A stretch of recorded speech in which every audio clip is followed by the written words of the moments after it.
The idea of a united German state is something that existed arguably centuries before it actually happened. The German language and people had certainly been around for centuries, but for most of German history there was no country called Germany, but rather a large collection of independent German kingdoms, duchies and principalities. Now for over 800 years the various German political entities that came and went were all part of the Holy Roman Empire. By its later years, the empire was an extremely loose collection of basically independent states who owed allegiance to the emperor but had very little central power, especially after the Protestant Reformation and the 30 Years' War. From the 15th century onwards, the monarchy became dominated by the Habsburgs, an Austrian royal house. For centuries, Austria was the dominant German power, and before the 18th century, the only one with any real great deal of power. Now this changed with the emergence of the Kingdom of Prussia, and for the first time there were two major German powers. Both Austria and Prussia wanted a unified German state, but both of them wanted to be the leader of said state. The Holy Roman Empire was eventually dissolved in 1806 after being defeated by the French led by Napoleon in the Third Coalition War. He reorganised many of the German states into the Confederation of the Rhine, a collection of French satellite states. This excluded the two most powerful German states, Austria and Prussia. Germany later had their revenge though in the Seventh Coalition War, in which France was defeated. This Rhine Confederation was dissolved, and shortly afterwards the German Confederation was founded, which did include Austria and Prussia but not all of their territories. Excluded from the Confederation were lands that they obtained which were not part of the Holy Roman Empire. This confederation lasted about half a century, with just a minor interruption in 1848 in which there was a revolution and a German empire was proclaimed but quickly failed. Throughout the years though, it seemed almost inevitable that there would be a war between Austria and Prussia, as both German states were locked in a power struggle. The two of them were far larger and more powerful than any other German states, and it was clear that one of them would lead a united Germany. The question remained which one. This inevitable war finally happened in 1866, with many of the central and north states siding with Prussia while most southern states sided with Austria. The war was decisively won by Prussia, and in the preceding peace treaty the German Confederation was dissolved and Prussia founded the North German Confederation, made up of the victorious German states. The unification of Germany happened when France declared war on Prussia, although this may have been purposely provoked. The Prussians invaded France, and southern German states who were not part of the Confederation also helped in the war effort and fought against France. Prussia won the war in just 6 months, and this victory in the war helped unite all of the German states except for Austria, and the German Empire was founded. Otto von Bismarck, Minister-President of Prussia, claimed that this was all part of his master plan, stating that, "I did not doubt that a Franco-German war must take place before the construction of a united Germany could be realised." For the plan to work though, France had to be the aggressor, hence why he had provoked the French by encouraging a German prince to ascend to the throne of Spain after Isabel II had been forced into exile during the so-called Glorious Revolution. So this was how Germany became unified. Prussia defeated Austria to become the dominant German power, then united all of the German states with a defensive war against France. Like I said, the idea of a unified Germany had existed for a long time, but one key difficulty which became a debate in the 19th century is what historians refer to as the German question, which effectively had two solutions: the Greater Germany solution or the Lesser Germany solution. These were basically with Austria or without Austria. Of course, without Austria is indeed how things turned out, who ended up losing their sovereignty over the Kingdom of Hungary, with whom they then went on to form a dual monarchy with equal power. The German Empire was, by all accounts, incredibly successful. The country rapidly became industrialised, their economy grew quickly, becoming the largest in Europe. They had a strong military and even excelled in science and culture. The Germans became a colonial power as they built up a powerful navy and established colonies in Africa and Asia. However, in the early 20th century, Germany found itself somewhat politically isolated. The now German Chancellor Bismarck was forced to resign by the new Kaiser Wilhelm II, who was young and ambitious and disagreed with Bismarck's peaceful foreign policy in favour of a more aggressive approach. With Russia and France signing an alliance, Germany found itself in the middle of two major European powers, one of whom had been its greatest rival for the last few centuries. Germany had hoped for an alliance with Great Britain, like they had in the Napoleonic Wars a century ago. The British, however, refused and later went on to form alliances with both France and Russia, creating the Triple Entente. Germany did have its own allies in the Triple Alliance with Austria-Hungary and Italy. This alliance would ultimately be the Empire's downfall though, because in June of 1914, when the Austrian Archduke Franz Ferdinand was assassinated by a Bosnian Serb, the German Kaiser gave his unconditional support against Serbia, in what historians have described as a blank check. At the time, Serbia was an ally of Russia, so when Austria declared war on Serbia, Russia began to mobilise their army to support them. Germany ordered Russia to stop, and when they refused, Germany declared war on Russia. When France mobilised their army in support of Russia, Germany declared war on them too. Despite the Triple Alliance, Italy declared itself neutral, claiming the alliance was only for defensive purposes. Germany tried to flank the French via Belgium, who were neutral. This invasion violated the Treaty of London and caused Great Britain to declare war on Germany, and the conflict that the Germans thought would be contained to the Balkans escalated into the First World War. The Ottoman Empire and Bulgaria joined the Central Powers, but of course they were ultimately defeated, with several more countries joining in on the war on the side of the Allies.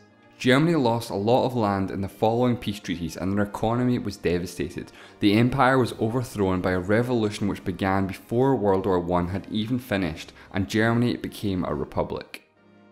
The republic was a failure though, due to its crippled economy and war reparations that they were unable to pay. The republic printed money to pay for its debts and Germany suffered immense hyperinflation. The stock market crash in 1929 led to the Great Depression, which hit Germany especially hard. With things looking bleak for the German Republic, this paved the way for the rise to power of the National Socialist German Workers' Party, or as they're much more commonly known, the Nazi Party. The topic of the German question came up again during the reign of the Nazis when in 1938 Austrian-born Adolf Hitler pursued his dream of a greater Germany and Austria was annexed to the Third Reich, despite the fact that this was strictly forbidden by the Treaty of Versailles. With Hitler's invasion of Poland, this sparks the Second World War and of course results in, once again, defeat for Germany. Once again, Germany loses some of their territory and is forced to pay war reparations. So this is when the division of Germany happened in the aftermath of World War II. Germany was occupied by the Allied powers of Britain, France, the United States and the Soviet Union, with the city of Berlin also being divided between the four of them as well. The division was temporary, but became much more permanent due to external factors. The political tensions between the Soviet Union and the United States caused strained relations between East and West, which started in the years following their joint victory in World War II. With the Soviets trying to spread communism and the USA trying to contain it. Both countries actively supported opposite sides of civil wars and conflicts throughout the world, the most notable examples being the Korean War, the Chinese Civil War and the Vietnam War, but also numerous conflicts throughout Africa, the Middle East, Europe and Latin America. The Berlin Blockade was the first major crisis of the Cold War when the Soviets blocked access from Western-controlled parts of Germany into Berlin. The blockade was a response to the introduction of the Deutschmark by the Western Allies. Germany was a central part of the Cold War tensions and was quite literally the border between East and West, forming a large part of the so-called Iron Curtain which divided the opposing ideologies. In 1949, relations completely broke down and any hope of a joint administration for the whole of Germany were gone. The British, American and French-controlled regions merged together to form the Federal Republic of Germany, commonly referred to as West Germany, while the Soviet-controlled Germany became the German Democratic Republic, commonly known as East Germany. West Germany had free elections while East Germany had a one-party communist state. The West was significantly more affluent and many Germans on the eastern side emigrated to the West. The Soviets later sought to stop this with the construction of the Berlin Wall, which began in 1961. In 1955, West Germany joined NATO and East Germany joined the Warsaw Pact as the divide between East and West grew larger as Cold War tensions grew stronger. Both countries became members of the United Nations in 1973. As time went on, East Germany suffered numerous issues, primarily due to economic failure and political unrest. The ultimate collapse of East Germany and the reunification of Germany was caused by the revolutionary waves which took place throughout Europe in the late 1980s, along with less political intervention by the Soviet Union, who were experiencing economic stagnation. The revolutions of 1989 changed the entire political landscape of Europe and beyond, as communism began to fall and the Cold War came to an end. There were political revolutions in Poland, Czechoslovakia, Hungary, Romania, and of course Germany.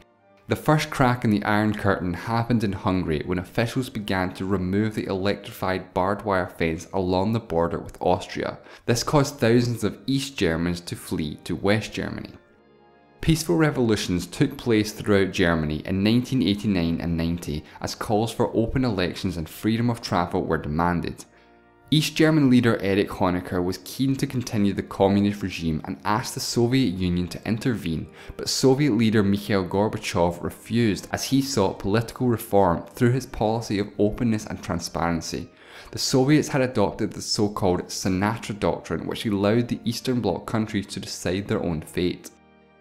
Thousands continued to flee East Germany to Czechoslovakia and Austria, which became problematic due to the sheer volume of people.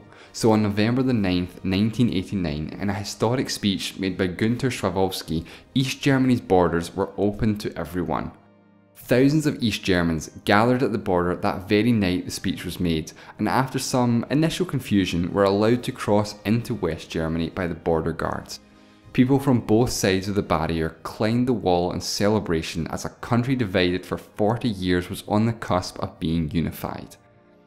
The actual destruction of the wall also began that very same night and lasted for several weeks afterwards. Initially started by civilians chipping away at the wall, creating holes, and later bulldozers and cranes tore the wall down while being cheered on by crowds which gathered to watch. Small sections of the wall still remain to this day and serve as a memorial to the city which was once divided.